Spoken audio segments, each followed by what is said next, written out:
Good evening, I'm David Brinkley, and tonight on this week's edition of 60s Minute, we are going to be interviewing Joan Didion to talk about her experiences when writing the White Album.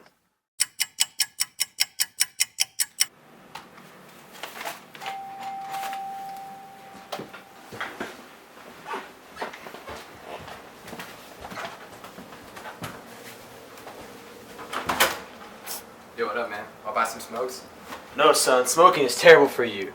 I suggest that you stop smoking cigarettes and don't come back here. In the following video, we will be using fake cigarettes purchased from Party City and a smoke machine to emphasize the points made in the video. We would like to make it clear that we do not condone or encourage smoking.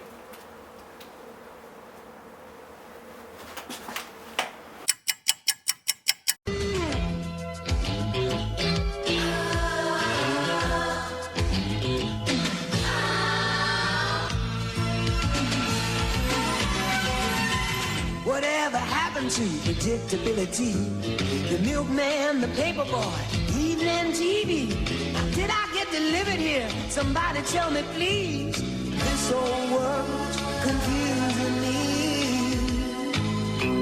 Thank you for coming today, Joan. Thank you for having me. Joan, how about you give the viewers a brief overview about the White Album? I wrote The White Album, a series of essays about experiences in the 60s that altered society and the way people reacted to significant events. You are known for writing essays that are very complex and in-depth, like your cover story on the Manson murders. You often leave the reader trying to find a deeper meaning. What is the deeper meaning behind sections 10 through 14 in the White Album? Well, during the 60s, there was a lot of hysteria. I'll never forget the day that I found out about Sharon Tate Polanski's murder along with the 6 other victims. I'll never forget that, but it didn't surprise me. It surprised nobody. Like I wrote, everything was unmentionable, but nothing was unimaginable. How does the Manson family murders tie into the point you're trying to make? The Manson murders reflected the mood of the 60s as a whole. It was a tragic event that happened but lacked reaction. People had no compassion. Even I had to change the way I approached life. I no longer thought that there was meaning, so I stopped looking for it. But I found the meaning through my writing. Now, Joan, how does this essay portray a deeper meaning? I started off these sections by hoping to set a specific voice through my description of the vibe of the 60s. I talk a lot about jasmine vines and how they always seem to be in the back of the setting, growing out of control in every which way. These vines represent the people, calm and listless, gravitating towards center stage with their eyes closed. Very interesting, Joan. Thank you. We now have a student, Olivia Thompson, from UC Berkeley that is currently studying your work, specifically studying your writing styles in the White Album. Olivia, can you come out here, please? I noticed that oftentimes that your more lengthy sentences stimulates the reader to rack their brain with a deeper meaning. However, I also noticed that the shorter sentences had a specific emotion or meaning that were very direct. For example, in section 10, you stated that there were rumors and there were stories. On page 41, then almost immediately after, you followed up with a long sentence that seemed to have no concrete idea of what the 60s held. Can you elaborate more on the purpose in the use of these types of sentences? I'm glad you noticed. I used a variety of simple and complex sentences so that the longer sentences provide a rhythm that carries the reader along until I interrupt that rhythm with shorter sentences containing the most weight. Thank you, Olivia. We're going to take a short break, but we'll be right back, and when we come back, we'll have a lot more in store. For my first treat, everybody give the Frito Bandito their Fritos corn chips. Gracias, gracias. Now, watch close how the hand is quicker than the eyes. Olé! How about that? The Frito Bandito make the magic. I turn your Fritos corn chips into my Fritos corn chips. There may be a Frito Bandito in your house, so buy 2 and hide 1 bag for you. Welcome back to this special edition of 60s Minute. Thank you for joining us. I'm David Brinkley, and we are interviewing Joan Didion and her experiences in writing the White Album. Continuing on. Now, Joan, I noticed in the 11th section of the White Album, you talk about your time visiting Linda Kasabian in jail. Can you talk about your experiences and why you chose to share that with your readers? Linda was a member of the Manson family and she was convicted of murder. During the time I would visit her in jail, she was preparing to testify against the murders. My time there was a constant reminder of my time at the mental hospital. It felt like every time I went through those doors, I no longer had the freedom of choice and possibility. Even for an hour, that frightened me. But I was not the only one who felt this way. So did Linda. Even with her testimony approaching, Linda and I did not discuss the murders, but rather we focused on what she had dreamt of being. Like I said, it was a particular juxtaposition of the spoken and the unspeakable, was eerie and unsettling, and made my notebook a litany of little ironies so obvious as to be of interest only to dedicated absurdists. So is this ambiguous? Yes. My interpretation of the text left me with this concrete idea that people were constantly avoiding the truth and the issues because there were no rules within the 60s that left somebody to their own devices. Exactly. That's why I placed the sections in the order that they're in, structurally and thematically cohesive. I also wanted the reader to notice that section 11 follows 10 because in 10 I speak about the unspeakable versus the unimaginable, while in 11 I illustrate the irony of people being comfortable conversing about dreams, but uncomfortable when the topic was reality. Although these two ideas tie together, I chose to give them each their own independence, so the reader can understand each individually, then make a justified connection. Can I ask you a question now, David? What were your thoughts about section 12? Joan, I am honored that you asked me a question, but unfortunately I do not feel that I am the one you should be asking. I have someone here waiting to meet you and to ask you a few questions. Is that okay with you? Certainly.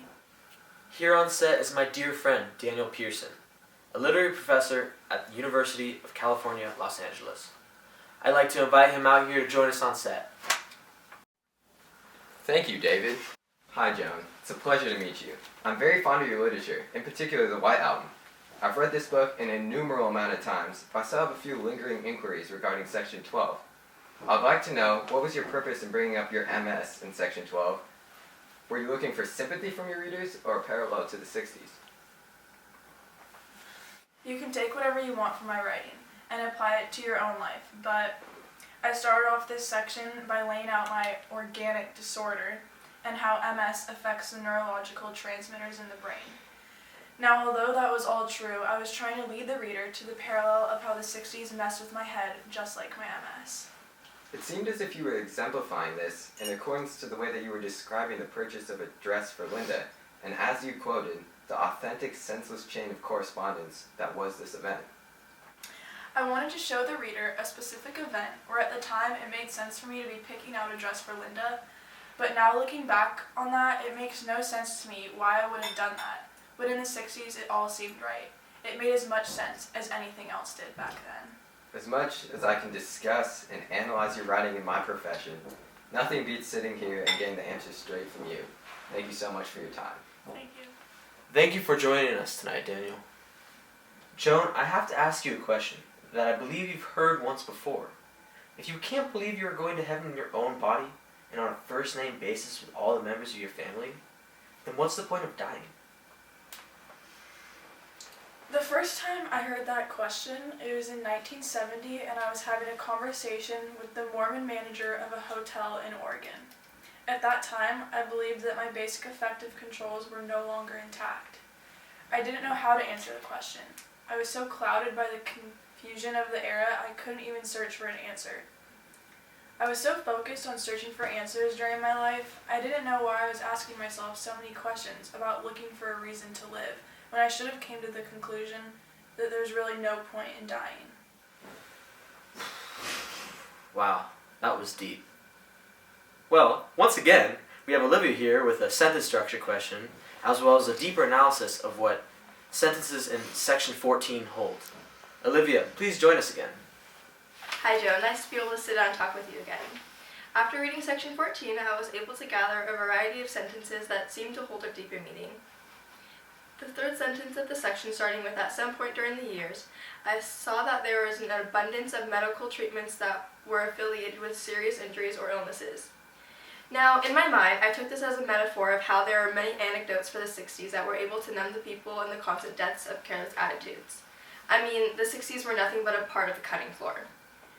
An overarching message I got from this section was that there are many things that could numb a person from the crisis of the country, but nothing was permanent, and nobody was strong enough to keep themselves accountable for their indecencies towards other humans. You were right. No one knew how to fix the 60s. You just knew how to numb the everlasting pain. Thank you, Olivia. Wow, our nation's future is bright. Joan, I took a special interest in sections 10 through 14 today because they seem to have a coherency with the essay as a whole. If you don't mind, would you like to elaborate on a thematic connection between them? Essentially, the 60s were about the mystical flirtation with the idea of sin, and the fact that no one wanted to discuss about the danger of the fire they were playing with. Although they knew they could be burned, they were still putting ice on the pain to numb themselves. Well, hopefully, folks, we can take away that the 60s were a time to learn from, so that history does not repeat itself. Joan, I would like to thank you for being a special guest on 60s Minute. And I would also like to thank all of our other guests, Olivia Thompson and Daniel Pearson. You can join us next week when we have Tim O'Brien here to discuss the things they carried and his experiences during the Vietnam War. Thank you, and stay classy, America.